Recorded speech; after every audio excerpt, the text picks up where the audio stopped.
Welcome back to Ramping Up Your English. You know, we had that interview in a previous part of this program, and our director, Denise Ross, referred to horses as shamans with 4 legs.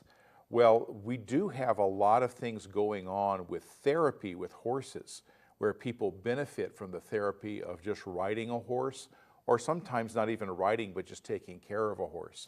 In future episodes, look for some spotlighting on those kinds of programs that are happening here in Southern Oregon, where this broadcast originates. For now, though, we're going to go right into the theme of animals in a more general way. We've talked about horses as an example of an animal. Let's take a look at a whole bunch of different animals when we watch this video clip. Welcome to an introduction to animals. Now, here we see horses, some of the most graceful and magnificent animals on earth. But flies are also present. Pesky and by no means admired, they are both animals, both citizens of the same kingdom. Just like man's best friend the dog, and the birds that fill the air, like these bald eagles in Alaska. Alaska is also home to these harbor seals and this brown bear. It's digging for food, waiting for the salmon run. The sight of wild animals is an exciting thing, including these deer, and, very exciting, these whales. This flock of birds is in Louisiana, South Louisiana, near the town of Crowley.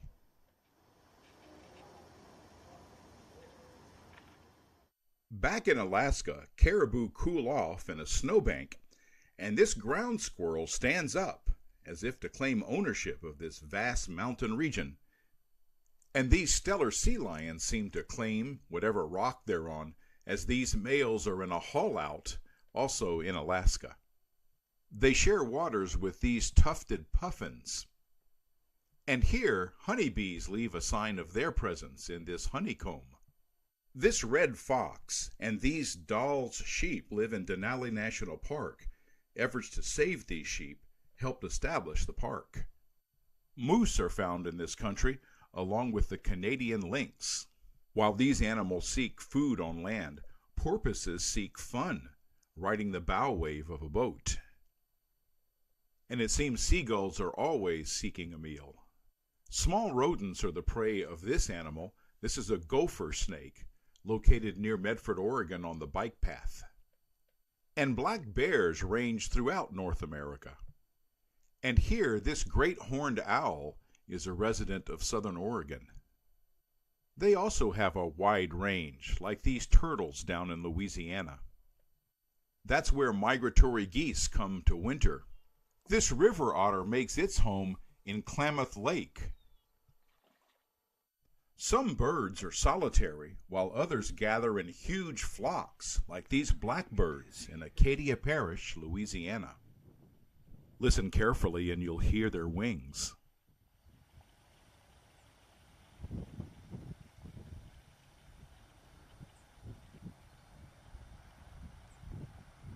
That's incredible. You hear the noise there, all those wings?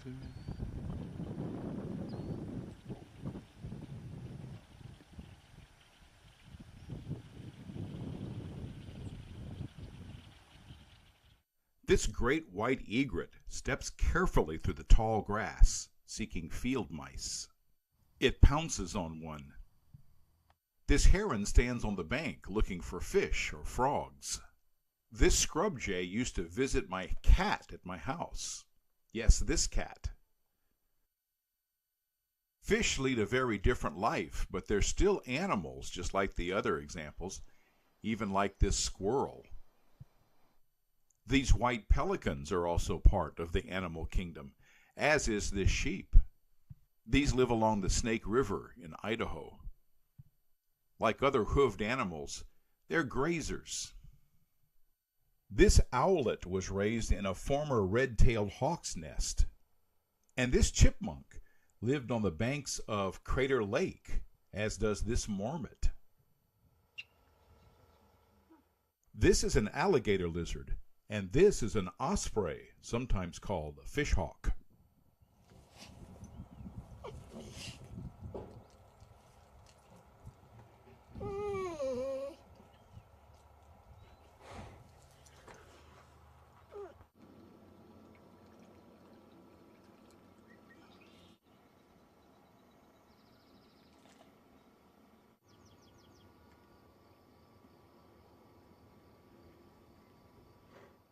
This squirrel is storing up seeds for the winter at Table Rock, while this bee gathers pollen near Mount Ashland.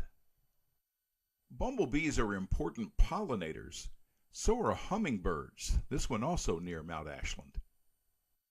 In southern Oregon, there are many black-tailed deer like this one. This squirrel was caught on film carrying a pine cone. These animals are an invasive species, fire ants. Red-tailed hawks are widely distributed. They're called chicken hawks here in Louisiana. Warm waters there provide a good habitat for reptiles, like this turtle. In their spring plumage, birds often have bright colors. This helps them attract mates, and that keeps the species going. Raccoons are a very adaptable animal, living off the land or off people's garbage. This cliff swallow makes its nest out of mud and straw. These spider monkeys eat plants to survive. And these leafcutter ants gather leaves on which to grow a fungus, and they eat that fungus. Not all geese migrate. This Canada goose spends all year in southern Oregon. This anteater spends its year in Mexico. This ancient crocodile lives in Mexico as well, near a place called Villahermosa, meaning the beautiful village. That's the home of these birds and jaguars.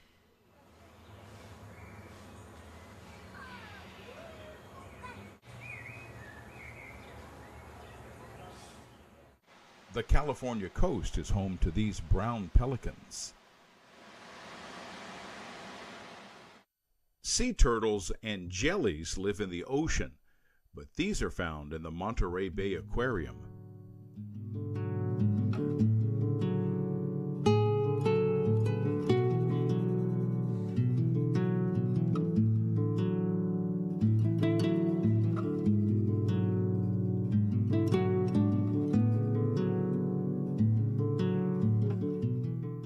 So with all these differences, what is it that makes an animal an animal? How is the animal kingdom distinct from plants, fungi, protist, and Monera? That's one of the questions we'll pursue in this unit. This caddisfly larva makes its home around its body using rocks and other materials in the water.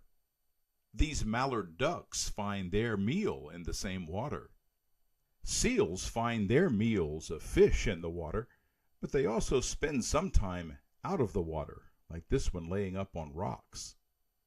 The animal kingdom is large and varied, and virtually everyone has had some kind of experience with at least some kinds of animals.